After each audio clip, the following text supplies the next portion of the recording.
To our first advisory committee summary in 2019. I'm Joscelyn, Greaves, current president of OAAPN, and we have McClain, who is our immediate past president.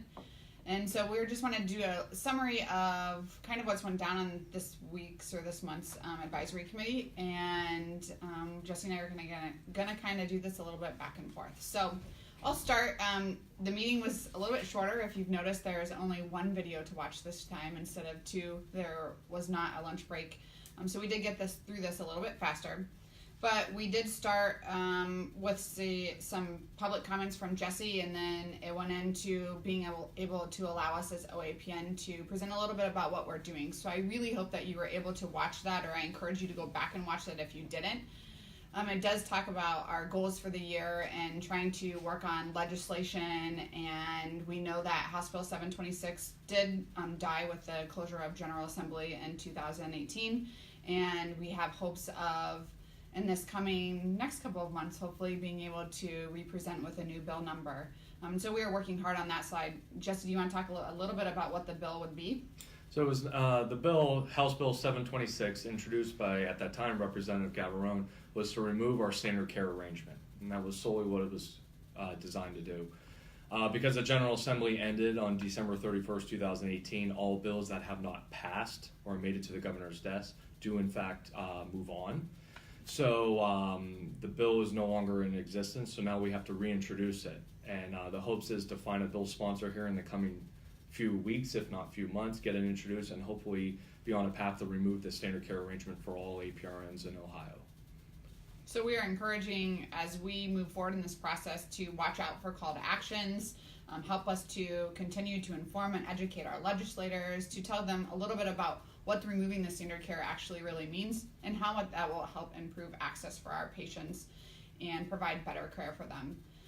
Some of the other things that OAAPN is working on is we are going to be having our day at the State House in October. So if you're interested in coming down and talking to the legislators at the State House, that will be kind of brought up a little bit more later this year, but we're tentatively looking at October 8th.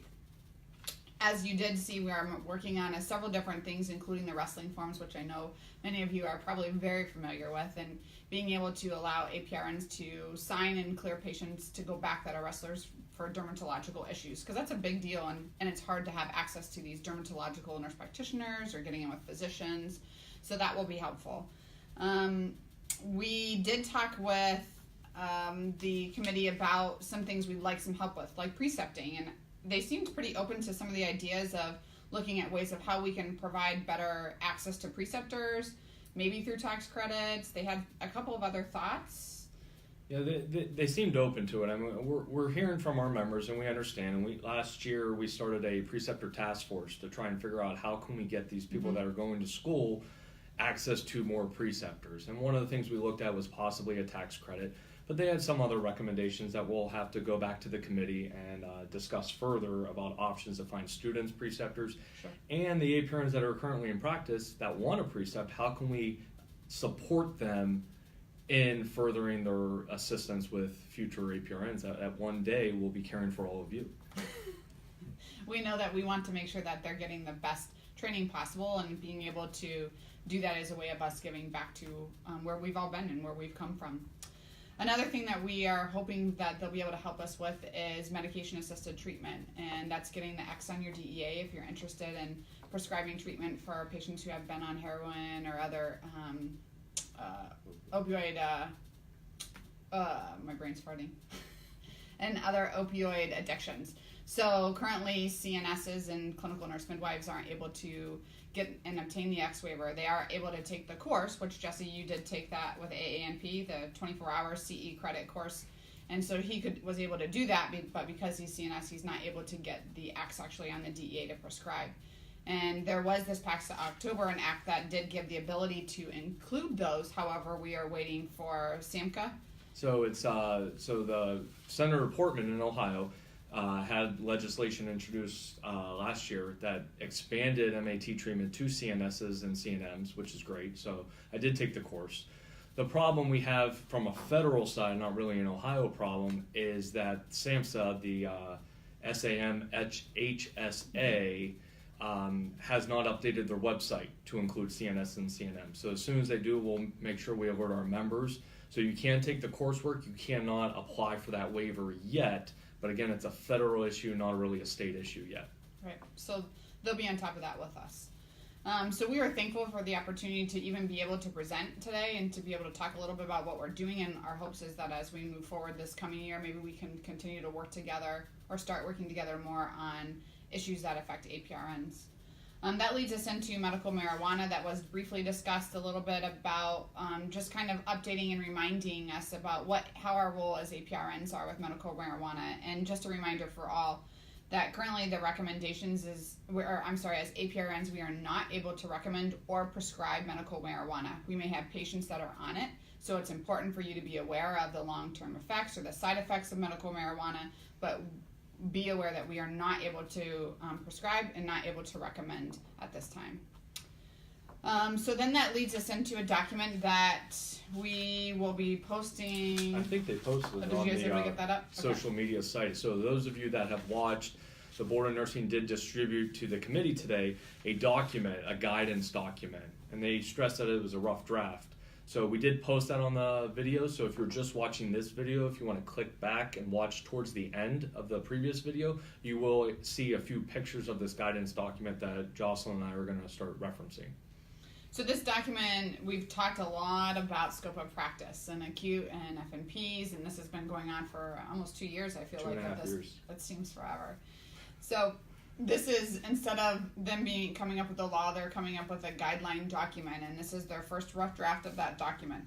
And it looks at, how as APRNs we can get into our scope of practice and standard of practice, and they did start with the first guideline of what is critical care, because that's a question we've all had.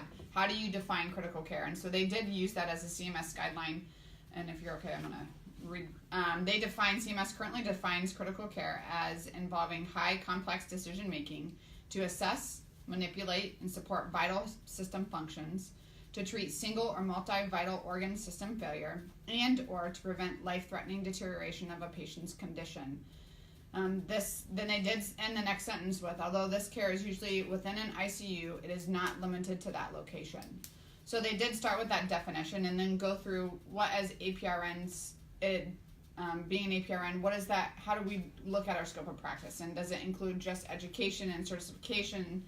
And then it talks about those being consistent with a master's or doctoral degree, and then I'll let Jesse kind of summarize in a few minutes what his concerns were, but just kind of summarizing a little bit of the document. Then it moves on into how they looked at different organizations and certification bodies when they were coming up with the document itself. But they did make one final comment about, on the second page of the draft, about how in order for an APRN and CMP must apply for the Nurse Practice Act and rules and regulations of the practice of nursing to their specific practice setting. Further, the APRN must utilize good professional judgment in determining whether to not engage in a given patient care and management activity consistent with the law and rules. And I think this goes back to, really it's about professional judgment in my mind, and being able to know where are your limitations and staying within your scope of practice.